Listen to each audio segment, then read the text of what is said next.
Assalamualaikum warahmatullahi wabarakatuh. Selamat pagi anak-anak. Semoga anak-anak semua yang soleh-soleha pada kesempatan pagi hari ini masih dalam keadaan sehat walafiat, tidak kurang suatu apapun.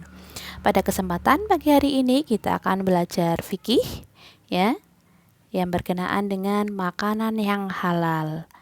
Semoga nanti setelah mempelajari ini, kalian bisa mengetahui pengertian makanan yang halal, jenis-jenisnya, kemudian manfaatnya kalau kita makan makanan yang halal, juga dalil-dalilnya.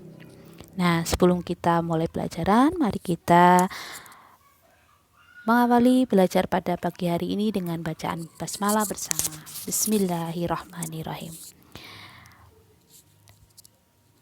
Belajar pada pagi hari ini yaitu fikih yang berkenaan dengan makanan halal. Ya. Makanan halal.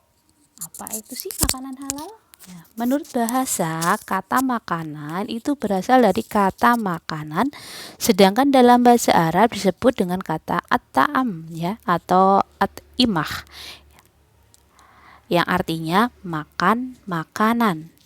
Kata halal berasal dari bahasa Arab yang artinya ya membolehkan, memecahkan, membebaskan dan lainnya. Nah, dari kata-kata itu kemudian menjadikan makanan halal itu artinya sebagai segala sesuatu makanan yang dapat dikonsumsi oleh manusia dan diperbolehkan dalam syariat Islam.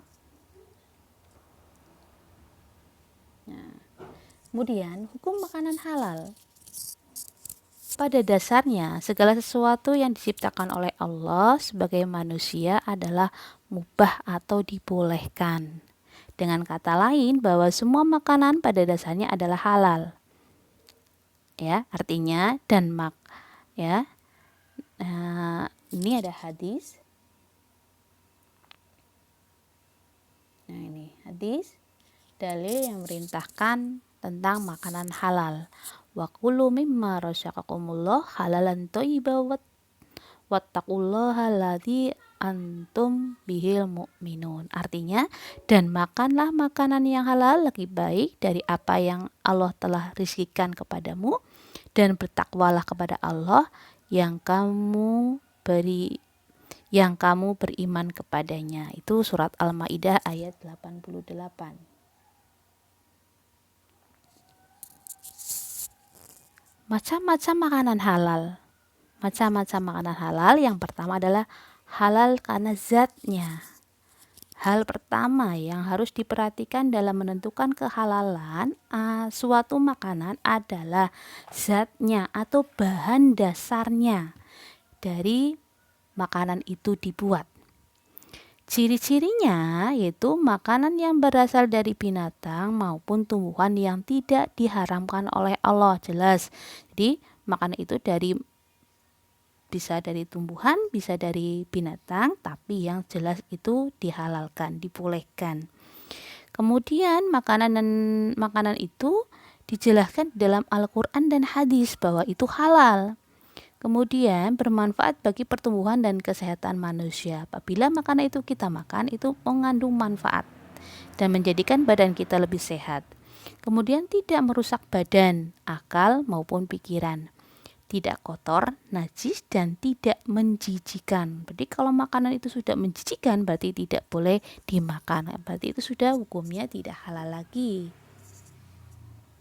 Nah, ini dalilnya. Ya ayyuhalladzi kullu mimma fil ardi halalan thayyiban wala tattabi'u khutuwati syaitan innahu lakum aduwwum mubin. Hai sekalian manusia, makanlah yang halal lebih baik dari apa yang terdapat di bumi, dan janganlah kamu mengikuti langkah-langkah setan, karena sesungguhnya setan itu adalah musuh yang nyata bagimu. Itu dalam surat Al-Maidah ayat 168. Kemudian halal cara memperolehnya. Nah, tadi zatnya, sekarang halal cara memperolehnya. Pada dasarnya semua makanan adalah halal dan apabila zatnya halal, maka makanan dapat menjadi haram tergantung bagaimana cara memperolehnya. Jadi makanan itu halal, tapi kalau cara memperolehnya tidak baik, tidak halal, maka makanan itu jelas tidak menjadi halal lagi, bisa menjadi haram. Makanan halal dapat menjadi haram apabila diperoleh melalui hasil mencuri, melakukan perbuatan menipu, hasil riba dan maupun korupsi dan lain sebagainya. Itu terkait yang halal cara memperolehnya. Kemudian yang ketiga, halal cara memprosesnya. Jadi apabila makanan sudah diperoleh dengan cara yang halal, bahan bakunya halal, tapi cara memprosesnya itu menggunakan sesuatu yang haram, misalnya dengan menggunakan alat yang bekas digunakan untuk makanan yang haram, contohnya habis makan untuk masak babi, nah itu menjadikan makanan itu menjadi haram. Atau dicampur dengan minyak babi, maka itu menjadikan haram. Tuh. Kemudian halal cara menyajikan, mengantarkan, serta menyimpannya. Adapun makanan yang dihalalkan menurut agama Islam dapat digolongkan sebagai berikut, yaitu semua rizki yang diberikan oleh Allah berupa makanan yang baik dan halal. Contohnya ada padi, jagung, sagu, kedelai, sayur, buah-buahan, dan lain sebagainya, banyak sekali. Kemudian semua makanan yang berasal dari laut. Jadi semua makanan yang berasal dari laut itu halal. Kemudian semua binatang ternak, contohnya ada ayam, itik, kambing, sapi, kerbau, unta, kecuali babi dan anjing. Berarti babi dan anjing itu berarti haram. Kemudian hasil buruan yang ditangkap oleh binatang yang telah dididik untuk berburu. Jadi berburu misalnya kancil, dengan binatang misalnya anjing yang sudah dididik supaya itu sudah menjadi untuk binatang berburu, maka itu dibolehkan.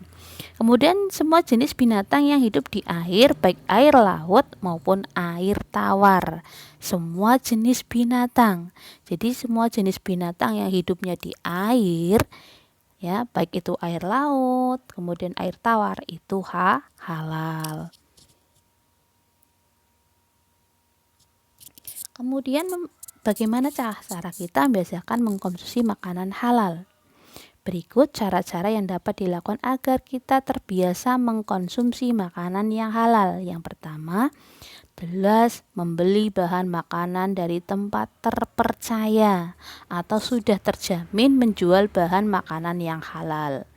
Kemudian apabila membeli daging, hendaknya membeli di tempat orang yang muslim. Jika terpaksa membeli di orang non-muslim, dipastikan daging tersebut itu diperoleh dan disembelih secara syariat Islam. Kemudian mendapatkan makanan dengan cara yang baik, tidak mencuri dan tidak merampas milik orang lain. Membeli makanan dengan uang yang diperoleh dengan cara yang benar dan halal. Jadi membelinya dengan cara uang yang halal, bukan hasil uang mencuri, merampok, berjudi maupun korupsi. Kemudian menghindari memakan makanan yang telah ada dalil yang melarang mengkonsumsi makanan tersebut, misalnya daging babi dan daging anjing. Itu kita hindari karena jelas di dalam sudah ada dalil yang melarangnya. Kemudian senantiasa bersyukur kepada Allah. Itu cara-cara kita bisa membiasakan mengkonsumsi makanan yang halal. Nah ini contohnya ada sate. Bu, kalau itu sate babi gimana, boleh nggak? Tidak boleh, karena itu haram. Sate kambing gimana? Boleh. Sate ayam boleh. Ada rendang, ada nasi kuning. Nah ini maksud contoh, misalnya ada roti bakar dan lain sebagainya. Itu di sini contoh-contoh makanan yang halal. Kemudian Allah Subhanahu wa Ta'ala dan Rasul-Nya itu merintahkan umat manusia untuk membiasakan mengkonsumsi makanan yang halal karena dengan mengkonsumsi makanan yang halal itu akan memberikan manfaat bagi tubuh kita. Manfaatnya itu apa saja? Manfaatnya itu bisa terhindar dari murka Allah karena kita menjauhi larangannya. Tubuh kita akan selalu sehat karena yang dimakan adalah sesuatu yang baik dan enak. Akan menghasilkan hati dan pikiran yang bersih karena mendapatkan curhatan hati kasih sayang dari Allah. Akan diberi rezeki yang halal dan dilipat gandakan oleh Allah karena selalu mentaati Allah sebagai wujud rasa syukur. Kemudian menunjukkan pada umat lain bahwa Islam itu adalah agama yang baik dan hanya mengajarkan pada kebaikan. Nah, hikmahnya, ini hikmah mengkonsumsi makanan halal. Hikmahnya, hikmah dan kelebihan yang dapat membantu manusia untuk menjadi hidupnya itu sebagai hamba Allah dengan cara yang lebih baik, antara lain itu akan mendapat kesehatan hati dan jasmani dan rohani kita akan sehat kalau kita mengkonsumsi makanan yang halal. Kemudian doanya itu akan dikabulkan oleh Allah. Kemudian kita juga akan dijauhkan dari siksa api neraka. Kemudian apabila kita makan makanan yang halal itu akan menumbuhkan perbuatan yang baik.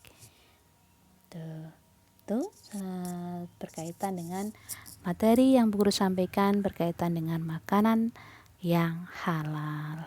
Nah, semoga kalian dari yang Bu Guru jelaskan tadi, sedikit yang Bu Guru jelaskan, nanti kamu bisa memperdalam dari buku yang sudah Bu Guru kasihkan kepada kalian, buku rangkuman ya, juga LKS yang sudah kalian pegang.